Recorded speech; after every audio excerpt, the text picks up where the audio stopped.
ایک شخص نبی کریم صلی اللہ علیہ وسلم کی خدمت میں حاضر ہوئے اور عرض کیا یا رسول اللہ ما حق الوالدین، کہ والدین کا حق کیا ہے؟ اللہ کے نبی صلی اللہ علیہ وسلم نے ارشاد فرمایا ہما جنتک و نارک، وہی تیری جنت ہے اور وہی تیری دوزخ ہے۔ حدیث شریف میں غور کرنے سے معلوم ہوتا ہے کہ اگر والدین کے ساتھ حسن سلوک کیا جائے، ان کی عزت کی جائے، ان کے ساتھ برا سلوک نہ کیا جائے، تو اس کی بدولت اللہ تعالیٰ اس کو جنت میں جگہ دیں گے اور اس کا ٹھکانہ جنت میں بنائیں گے۔ لیکن اگر اس کے ساتھ برا سلوک کیا جائے، اس کی بے عزتی کی جائے، تو اپنا ٹھکانہ جہنم میں بنا لے۔ آج دنیا میں ہر طرف یہی شکایت نظر آتی ہے، والدین کو اپنی اولاد سے فطری محبت ہوتی ہے، والدین اپنی اولاد سے بڑھاپے کے عالم تک، آخری سانس تک محبت کرتا ہے،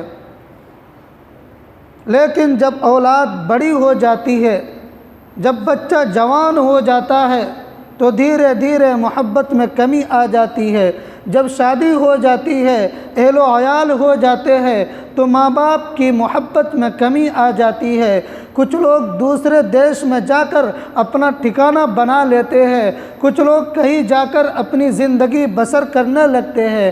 یہ خدا تعالیٰ کا ایک نظام ہے۔ اللہ تعالیٰ چاہتے ہیں کہ ہر جگہ آباد ہو جائے، لیکن والدین کی محبت میں کمی آ جاتی ہے۔ والدین سے جو محبت ہونی چاہیے تھی اس میں کمی آ جاتی ہے، نہ کہ درجے میں محبت رہ جاتی ہے۔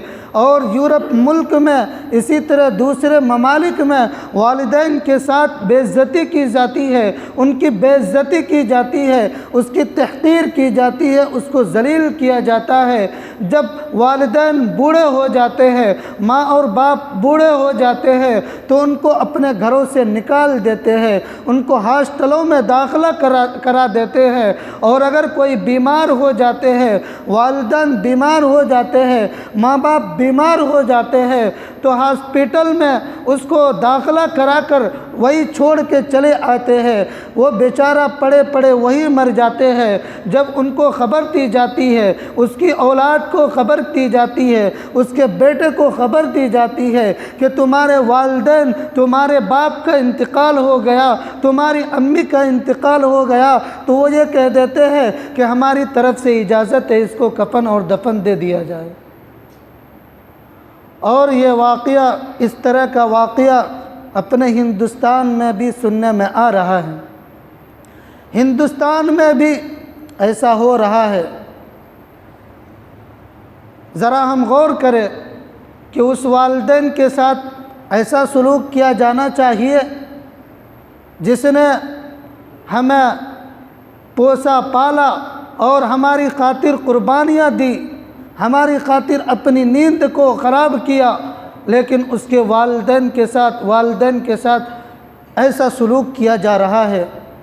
جو لوگ اپنے والدین کے ساتھ برا سلوک کرتے ہیں، ان کو تکلیف پہنچاتے ہیں، ان کو پریشانی پہنچاتے ہیں، تو ایسے شخص کو اللہ تعالیٰ آخرت میں تو سزا دیں گے ہی، لیکن دنیا میں بھی اس کا نمونہ دکھلا دیتے ہیں۔ میں مثال کے طور پر ایک واقعہ بیان کرنا چاہتا ہوں۔ غالباً یہ واقعہ پاکستان میں پیش آیا کہ ایک شخص اپنی نوکری سے گھر آیا تو اس کی بیوی نے اس کے ماں کے خلاف شکایت کی۔ اس نوجوان کو غصہ آیا اور وہ فوراً اپنی ماں کو مارنے کے لیے چلا گیا۔ اس کی ماں بیچاری بوڑھی ہو گئی تھی، نماز پڑھ رہی تھی۔ بے رحم انسان نے، بے رحم جوان نے اتنا بھی غور نہ کیا کہ وہ اس کی بوڑھی ماں بیچاری نماز پڑھ رہی ہے۔ سجدے کے حالت میں اس کے گردن پر اس زور سے پیر رکھا کہ اس کا انتقال ہو گیا۔ وہ اللہ سے جا ملی، وہ مر گئی۔ تب اس کے بعد اس نے اور چند لوگوں نے اس کے کفن دفن کے لیے انتظام کیا۔ اس نوجوان نے اور اس کے چچا زاد بھائی نے ایک قبر کھودا، کفن دفن کا انتظام کیا گیا۔ جب سب چیز ہو گیا اور قبر میں اتارنے کے لیے اترے تو وہ نوجوان ایک طرف اور دوسری طرف اس کے چچا زاد بھائی قبر میں اپنی ماں کو اتارنے کے لیے اترے، لیکن اس کے چچا زاد بھائی تو قبر سے صحیح سالم نکل آئے، لیکن جب اس نوجوان نے قبر سے نکلنے کی کوشش کی تو قبر نے فوراً اس کو پکڑ لیا، اس کو دبوچ لیا۔ وہ بیچارہ نوجوان خوف و دہشت سے چلانے لگا، رونے لگا۔ لوگوں نے ہر ممکن کوشش کی کہ کسی طرح اس کو نکالا جائے، لیکن کسی کی کوشش کامیاب نہ ہوئی۔ بہت سارے لوگوں نے دعائیں بھی کی، لیکن کسی کی دعا کامیاب نہ ہوئی، کسی کی دعا کارگر نہ ہوئی۔ وہ آخر وہ نوجوان وہی تڑپ تڑپ کر مر گیا۔ لوگوں نے مجبوراً اس کے اوپر مٹی ڈال دی۔ جب اس کی بیوی کو اس کی خبر ملی تو وہ رو رو کر بیان کرنے لگی کہ دوشی اور خطا کار تو میں تھی، میں نے ہی ماں کے خلاف زہر اگلا تھا۔ تو ایسا شخص جو دنیا میں اپنے والدین کو تکلیف پہنچائے اس کو دنیا میں بھی سزا مل جاتی ہے، آخرت میں تو اللہ تعالیٰ اس کو سزا دیں گے، لیکن دنیا میں بھی اس کا نمونہ مل جاتا ہے۔ والدین کے ساتھ حسن سلوک کیا جائے۔ اللہ تعالیٰ نے ارشاد فرمایا وَقَضَىٰ رَبُّكَ أَلَّا تَعْبُدُوا إِلَّا إِيَّاهُ وَبِالْوَالِدَيْنِ إِحْسَانًا إِمَّا يَبْلُغَنَّ عِندَكَ الْكِبَرَ أَحَدُهُمَا أَوْ كِلَاهُمَا فَلَا تَقُل لَّهُمَا أُفٍّ کہ تم اللہ تعالیٰ کی عبادت کرو، اس خالق السماوات والارض کی عبادت کرو جس نے تمہیں پیدا کیا ہے، اور والدین کے ساتھ حسن سلوک کرو۔ اما یبلغن عندک الکبر، جب تمہارے والدین میں سے دونوں یا کوئی ایک بڑھاپے کے عالم میں پہنچ جائے تو ان کو اف بھی مت کہو اور نہ ان کو جھڑکو، بلکہ ان کے سامنے عاجزی کا بازو بچھا دو اور ان کے لیے دعائیں کرتے رہو۔ وقل رب ارحمہما کما ربیانی صغیرا، ان کے لیے دعائیں کرو اے اللہ ان دونوں پر رحم و کرم کے بارش نازل فرما جیسے کہ ان دونوں نے بچپن میں مجھے پالا ہے۔ آج والدین کی نافرمانی کی جا رہی ہے۔ اللہ کے نبی صلی اللہ علیہ وسلم کے پاس ایک شخص آئے اور انہوں نے عرض کیا کہ اے اللہ کے نبی، میں جہاد میں جانا چاہتا ہوں تاکہ جنت کا راستہ ہموار کر سکوں، اس کی بدولت مجھے جنت نصیب ہو، جنت میسر ہو۔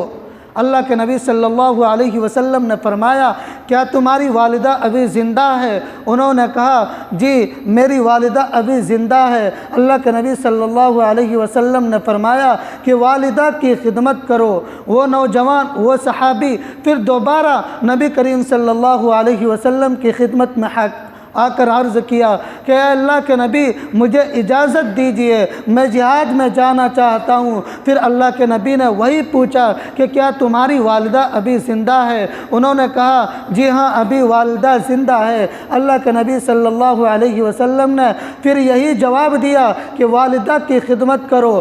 پھر وہ نوجوان، پھر وہ صحابی تیسری طرف سے نبی کریم صلی اللہ علیہ وسلم کی خدمت میں آیا اور عرض کیا اے اللہ کے نبی مجھے جہاد میں جانے کی اجازت دیجیے تاکہ میں جنت کا راستہ ہموار کر سکوں، جنت میں جا سکوں، جنت کو اپنا ٹھکانہ بنا سکوں۔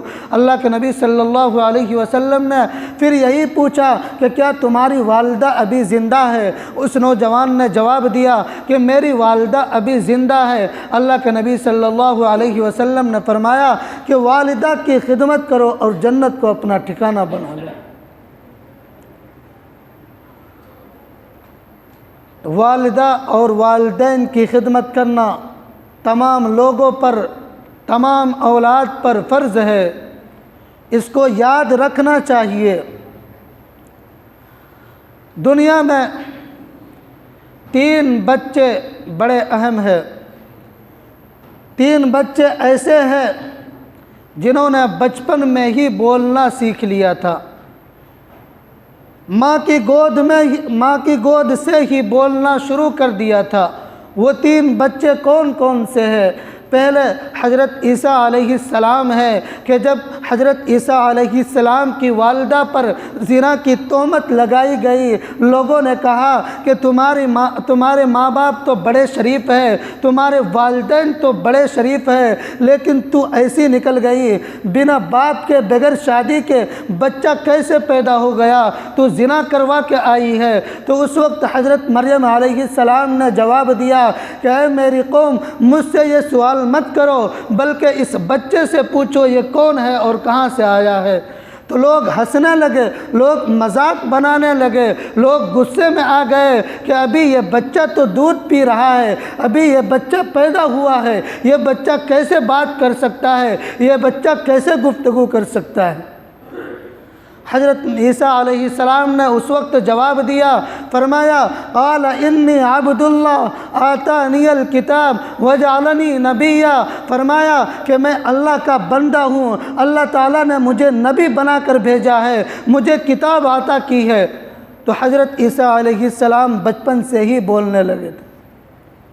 دوسرا بچہ جو بچپن سے ہی بولنے لگے تھے وہ ہے کہ جب حضرت یوسف علیہ السلام پر تہمت لگائی گئی اور بادشاہ کی بیوی نے حضرت یوسف علیہ السلام پر تہمت لگائی اور کہا کہ حضرت یوسف علیہ السلام نے میرے ساتھ گناہونی حرکت کی ہے، میرے ساتھ بدکاری کی ہے، میرے ساتھ زنا کی ہے۔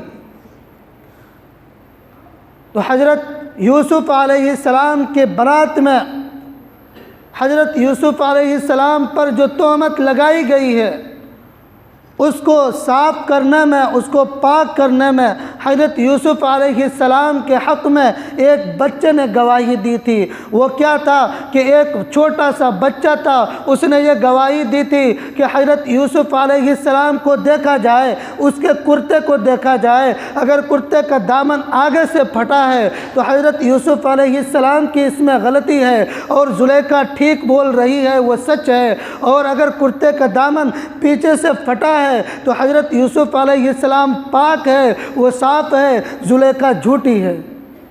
جب حضرت یوسف علیہ السلام کو بلایا گیا تو حضرت یوسف علیہ السلام کا دامن پیچھے سے پھٹا تھا۔ معلوم ہوا کہ حضرت یوسف علیہ السلام پاک دامن تھے۔ تو اس وقت ایک چھوٹے سے بچے نے حضرت یوسف علیہ السلام کے حق میں گواہی دی تھی، حضرت یوسف علیہ السلام کے اوپر جو تہمت لگی تھی اس کو ختم کیا تھا۔ اور تیسرا بچہ ایک چرواہے کا بچہ ہے۔ حضرت جریح بنی اسرائیل میں بڑے بزرگ تھے، وہ اللہ کی عبادت کرتے تھے، تقوی اور طہارت سے لبریز تھے، بہت بڑے بزرگ تھے۔ انہوں نے عبادت کرنے کے لیے ایک عبادت خانہ بنوا لیا تھا، وہ اس میں جا کر اللہ کی عبادت کیا کرتے تھے۔ دنیا سے بے رغبت ہو کر، دنیا کو چھوڑ کر اللہ کی عبادت کیا کرتے تھے۔ لیکن اس کی والدہ بوڑھی تھی، ایک مرتبہ اس کی والدہ اس کے پاس گئی اور انہوں نے آواز دی کہ جریح میری بات کو سنو، لیکن حضرت جریح نماز میں مشغول تھے۔ وہ سوچنے لگے کیا نماز توڑ کر میں ماں کی بات پر جواب دوں یا نماز پڑھوں۔ بالآخر انہوں نے نماز کو جاری رکھا اور اس کی والدہ لوٹ آئی۔ پھر دوسرے دن اس کی والدہ گئی اور پھر یہ اس کو آواز دی کہ اے جریح میری بات سنو، لیکن اس وقت بھی حضرت جریح نماز میں مشغول تھے، انہوں نے ماں کی بات کا جواب نہ دیا۔ تیسرے دن پھر اس کی والدہ، اس کی ماں گئی اور پھر آواز لگائی، لیکن تیسرے دن بھی کوئی جواب نہ آیا، چونکہ حضرت جریح نماز میں مشغول تھے۔ اس کی والدہ نے اس وقت غصے میں آ کر بد دعا دی اور کہا کہ یا اللہ حضرت جریح کو اس وقت موت مت دینا، اس وقت ان کو مت انتقال کرنا جب تک کہ یہ ایک فاحشہ اور بدکار عورت کا چہرہ نہ دیکھ لے۔ چنانچہ کچھ دنوں کے بعد چونکہ یہ بڑے بزرگ تھے، اس کی تقوی اور طہارت کی شہرت تھی، لیکن کچھ لوگ اس کے مخالف بھی تھے، تو انہوں نے ایک خوبصورت نوجوان کو، ایک خوبصورت لڑکی کو تیار کیا اور کہا کہ اس کو لالچ دی اور کہا کہ جریح کے پاس جاؤ اور اس سے زنا کراؤ۔ وہ لڑکی حضرت جریح کے کمرے میں، عبادت خانے میں داخل ہوئی اور طرح طرح سے اس کو بہلایا پھسلایا، لیکن حضرت جریح نے اس کو بھگا دیا۔ اس لڑکی نے دیکھا کہ اس کے عبادت خانے کے باہر ایک چرواہا سویا ہوا ہے، وہ لڑکی وہاں گئی اور اس سے زنا کرا لی۔ کچھ دنوں کے بعد ایک بچہ پیدا ہوا تو تمام لوگوں میں یہ بات پھیل گئی کہ فلاں لڑکی کو ایک بچہ ہوا ہے۔ تمام پوری قوم اس کے پاس آ کر جمع ہو گئی اور کہا کہ یہ کس کا بچہ ہے، مجھے بتاؤ، یہ تو نے کہاں سے یہ بچہ لایا ہے؟ تمہاری شادی تو ابھی ہوئی نہیں، تو بچہ کیسے ہو گیا؟ تو اس عورت نے، اس بدکار عورت نے حضرت جریح کی طرف اشارہ کر دیا، اس کی طرف منسوب کر دیا کہ یہ بچہ جریح کا ہے۔ لوگ غصے میں آ کر اس کی عبادت خانے کو توڑنے لگے، اس کو مارنے پیٹنے لگے۔ حضرت جریح نے فرمایا کہ کیا بات ہے، تم لوگ ایسے کیوں کر رہے ہو؟ تو لوگوں نے کہا کہ تمہیں معلوم ہی نہیں، تم نے زنا کیا ہے، زنا کے نتیجے میں بچہ پیدا ہوا ہے، تمہارا لڑکا پیدا ہوا ہے، اور تم یہ پوچھتے ہو کہ کیا ہوا؟ حضرت جریح نے کہا کہ میں نے ایسی حرکت تو نہیں کی ہے، میں نے ایسا کام نہیں کیا ہے۔ لوگوں نے کہا نہیں، تو نے ہی کیا ہے، وہ لڑکی اس کا یہ کہہ رہی ہے۔ اب کوئی پختہ ثبوت چاہیے، کوئی پختہ دلیل چاہیے کہ لوگ اس کو مان لیں۔ اگر حضرت جریح یہ کہہ دے کہ میں نے نہیں کیا ہے تو لوگ ماننے پر تیار نہیں تھے۔ تو حضرت جریح نے اس وقت 2 رکعت نماز ادا کی اور کہا کہ بچے کو لاؤ، میرے سامنے بچے کو لاؤ۔ تو بچہ لایا گیا، 2 رکعت نماز پڑھ کر انہوں نے دعا کی اور بچے کے پیٹ میں انگلی سے اشارہ کیا، انگلی سے کوسا اور فرمایا کہ بتا تیرا باپ کون ہے؟ تو اس لڑکے نے اس وقت جواب دیا کہ فلاں چرواہا میرا باپ ہے۔ تو یتیم بچہ ہے جو بچپن سے ہی بولنا شروع کر دیا تھا۔ حضرت جریح نے فرمایا کہ اے لوگو، تم جانتے ہو کہ یہ واقعہ کیوں پیش آیا اور مجھے اس واقعہ کا کیوں سامنا کرنا پڑا؟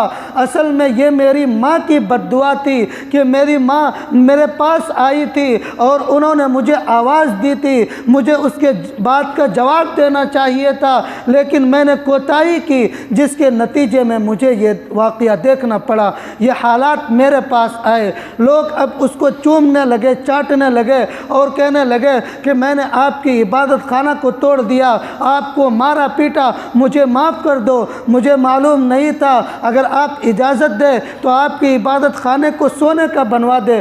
حضرت جریح نے کہا اس کی کوئی ضرورت نہیں، جیسا گھر تھا ویسے ہی بنا دو۔ تو والدین کے ساتھ حسن سلوک کیا جائے، ان کے ساتھ اگر بے عزتی کی جائے گی تو اللہ بھی ناراض ہوں گے، اللہ کے رسول بھی ناراض ہوں گے۔ اللہ کے نبی صلی اللہ علیہ وسلم نے تو ارشاد فرمایا ہے، رضا الرب فی رضا الوالد، کہ اللہ کی رضامندی والدین کی رضامندی میں ہے اور اللہ کی ناراضگی والدین کی ناراضگی میں ہے۔ یعنی اگر ہمارے والدین، ہمارے ماں باپ ہم سے خوش ہے تو یہ سمجھ لو کہ اللہ بھی ہم سے خوش ہے، اور اگر ناراض ہے تو اللہ بھی ناراض ہے۔